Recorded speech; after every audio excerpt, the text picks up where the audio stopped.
So I'm here today with Claire, who I've known for a long time now. She's come to a lot of the events that I host with Deborah, my wife. But we're here today to discuss what Claire is doing in the world and that it needs some support right now, and to also explore how what she's experienced with us has influenced that. So, Claire, just jump in. What is it that you're doing? Yes, thank you, Tim. Well, it's so lovely to be here with you. And actually, it was 2010 that I met you, Tim. Wow. Yeah, but before that, sort of 10 years, I think, before that, I had been reading your books. Is that possible? Yeah. Yeah, Anyway, in my 30s. So, it is.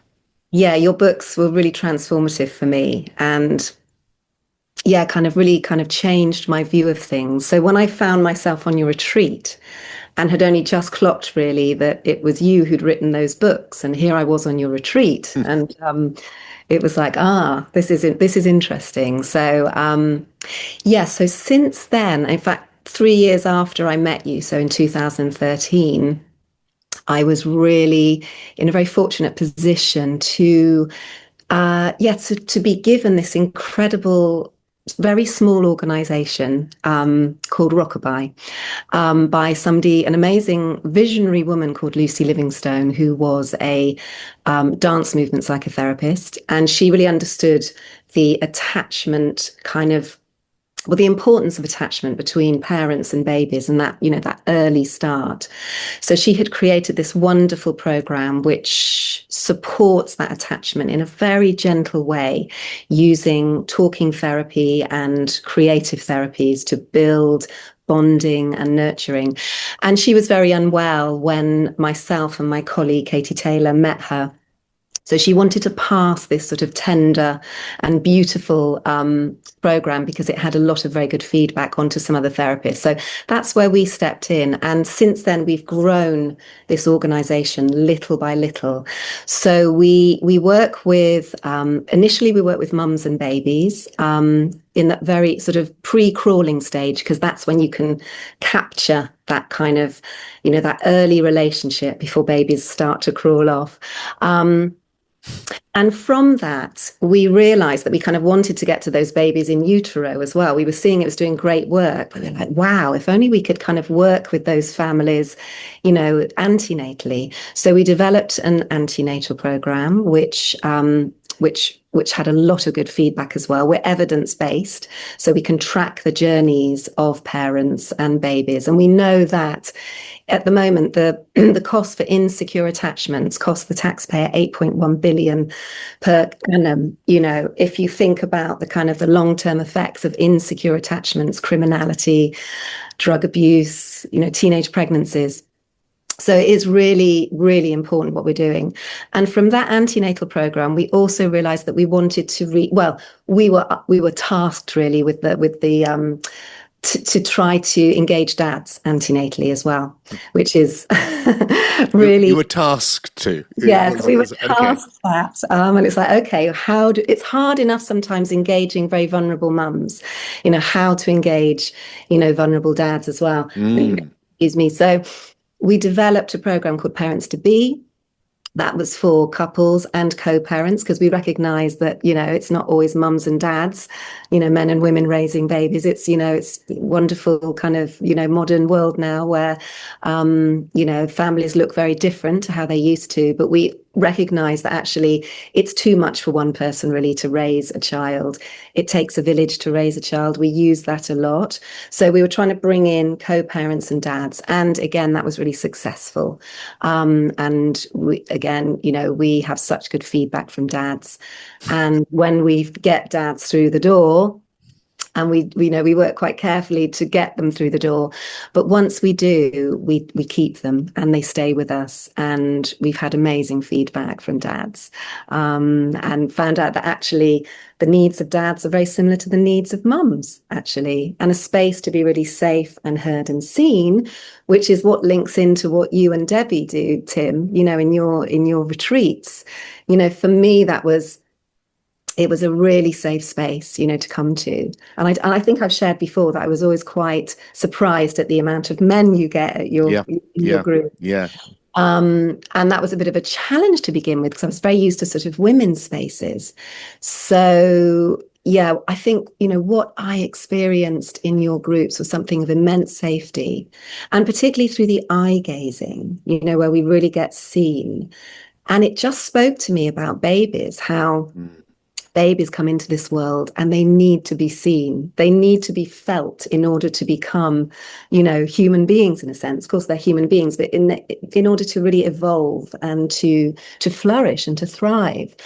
And so, in Rockabye, because they're pre-crawling. So I'm jumping now to the postnatal. You've got that, that opportunity to really, for mums to really see their babies.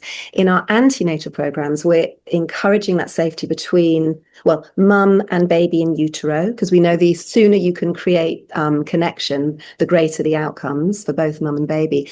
And for couples, we use lovely exercises to really promote their understanding of one another, their connection to one another, and to really see each other. And I don't do eye gazing as such because I think that would be too scary for them. And it's not what they're signing up for. But what I do, I do invite them in micro moments to look into each other's faces, to really see the person who is going on this journey with them, bringing this baby into the world. So, your work really has informed my work. And it feels a real privilege to be able to take it out there. Well, I couldn't be. That's such a delight. What a wonderful thing to be doing. That's fantastic. So, do you get mums? For those that don't know, the gazing just means simply what I do in my events is we do it in lots of ways, not just gazing, is to connect deeply and soul to soul. So, and all I mean by that is you're looking at me now on a screen and you see my face. Actually, you see a digital representation of my face, but you know that what you're connecting to is my psyche. Psyche just means soul, that's kind of looking back. And so when you're looking at somebody, you can connect superficially, or you can actually really see them. And that can be such a profound sense of connection. In fact, it can go so deep, it's like there's a communion, like you're one. And so I'm wondering, excuse me, that's something I used to do with my daughter, for instance, when she was very small, she'd be in my arms. Well, I was lucky enough, a story I've told many, many times because that's such a big impact on me. She was born just over there in a room a little way away from me. And it just so happened that it was a water birth, and my wife, Deb, was holding her, just been born, and her eyes were still closed. And I was holding Deb. And so she opened her eyes and looked straight into mine. And the connection of that just was a moment I will remember for as long as I have memories, just awesome. And so there was a desire to connect with her soul to soul, like this. And what I feel was that because she was so young, it was actually easier to do that because there was no barriers to it. And I'm wondering, do you find parents do that, or do you encourage them to do that? That is such a beautiful story, Tim. And I can so relate to that as well, because I think when babies come in, they take their first kind of, they're taking in, those people, the voices, the face of the people that they heard in utero. So in answer to your question, yes, that's what, in fact, it seems to naturally happen. And I'm picking up on what you said about no barriers, because it's like there's no story of the baby, the baby's story. Of course, what can happen in parenting is that we can put stories on our babies. And that's what Rockabye, works to really support parents to see babies afresh. So, I see beautiful connections with mums and babies, and we've had mums who've been, very low. And we work with postnatal depression. We've even worked with postpartum psychosis when the mum is ready. And so, to support that connection through really seeing their baby, it's beautiful. It's an absolute privilege to do this work. I kind of want to, I absolutely understand why this, excuse me, could only be appropriate if people were absolutely up for it. But when I hear you speak, I just want to do this with other people. I have done it, of going, that same connection you have with the baby, the person you're looking at who's now 30 or 40 or 50, look back and you'll find them, they were a baby. Yeah, And exactly. it's the same. You're just looking through more time, more It's history. so true because I've often, we talk about the term the inner baby, the inner child, and I feel I'm often wanting to connect with the inner baby. And I feel my inner baby can get, soothed because, the parenting practices that that have been around from when I was young and your generation, they're there was actually some, practices which were undermining of that. And, don't spoil the baby and don't look at them too much, So Ah, for many of us, there will be that kind of inner baby wound actually, where we right. didn't get seen enough, which is why your work is so important. You're offering that for these sort of wounded inner babies, of which many of us have. So it feels really, really important if you can get that right at the beginning. And So, I so think one of this, the things which I see with us, all of us, which kind of ties in with that, I'm guessing, or again, I could imagine it would be not something you could make explicit in what you're doing necessarily, but that we tend to see other people as they fit into our story, even our family members, and so it's very easy to see a child or a partner or anyone as what they are to me, not what they are for themselves. And yes. that jump of being able to go, that's also true. It's lovely that someone's in your life and plays that role, but to be able to see, it's like, well, I could look at you, Claire, and I could go, oh, this is Claire. She's a participant in my events, and da-da-da. Or I can go, yeah, that's all true and great.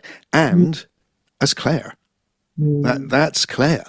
And there's this unique human being who's got a whole experience just like me, and that maintaining that with people who are close to children, especially perhaps, Mm. feels really, really valuable to keep seeing that, keep seeing that. Yeah, absolutely. It's like seeing people afresh, isn't it? And seeing them in the moment, which again, in your work, kind of using meditation or mindfulness, I don't know the words you'd use for it, but kind of coming into the present. And that's what we're doing in our groups as well, in that we're kind of, it's every week, it's the same time. They're able to leave everything outside. And they feedback a lot about this. They can really be present with their babies, really noticing. And we know that's a cornerstone of secure attachment. It's not only good for our nervous system. I mean, our work is, as I said, evidence-based. We use neuroscience, latest findings. We really keep on top of that, what's happening in the brain, in our neurobiology. And I just wanted to pick up on the sort of seeing people afresh in our couples group. We Uh-huh. do a lovely exercise called Beginning Anew, where they look at each other. That's where I start to bring in a little micro moment of really seeing each other. And then they have a lovely exercise where they share their appreciation of each other. Then they share kind of any regrets they may have had, anything they said or didn't say. They share that with each other. Then they share any hurts. But by this time, the hurts can be heard because you've sort of, you've eased your way into it. And then the final stage is just sharing what they might need in the future. But it sort of speaks to me of what you were saying there, that really seeing afresh. And I know in my relationship with my husband, in fact, this morning we woke up and he said, "I choose you." We have this, Oh, wow. Lovely. Beautiful. really, really Oh, beautiful. And yeah. it doesn't always happen, right? Because life and the story gets in the way. But that's Yeah. our intention, and that's what I Yeah. want Yeah. Yeah. parents to see their babies afresh and to sort of loosen the stories. You talked about projection. That's what we do, the Yeah. therapeutic term. We project onto others Yeah. our own shadow that we haven't looked at. So in this work, we're just giving some space to push that aside, see afresh, begin anew. Yeah, it feels So, very, so I want to suggest, and again, I'm completely out of my depth here, Claire. So, it's probably wrong. But when you described that, and then finally they're able to do this, and it just felt like, oh, I wonder if finally you just went, and now do all that without saying anything. beautiful, beautiful. I love that, Tim. Yeah, I love that. certainly going to hold that and talk to my colleague. I mean, that's exactly what I'm trying to work towards. I mean, we have some vulnerable families. So it's, as you would know, it's kind of gearing what's right for the group. And you Absolutely. have to kind of flex and dance with each different group and each different couple. But what is lovely is some of those couples take that exercise home. And Beautiful. I think that will evolve. I hope so for some Yeah. of them. Yeah. It makes So a huge difference that, I mean, just your description in your relationship. I know that's something that Deborah and I have been doing now is just making sure that every morning we just spend a moment together, just coming into a deep place together and just talking about where we are. And yeah, it can be, sometimes it develops into sort of really life-changing conversations. Sometimes it's a few seconds, but yes, it's that feeling of support. And I yeah. think when you're dealing with, I mean, it's been a while for me since I've had a little kid, but I do remember it's absolutely full on in the most delightful, but also really demanding way. Oh, that's another point is that, the challenges of parenting, especially in this sort of 21st century that we're in, there isn't the village around anymore. In the Right, past, there would have been other people and it would have right. been a much more shared thing. So, Yeah, people on their own, pressures of having to go back to work when they're not yeah, ready.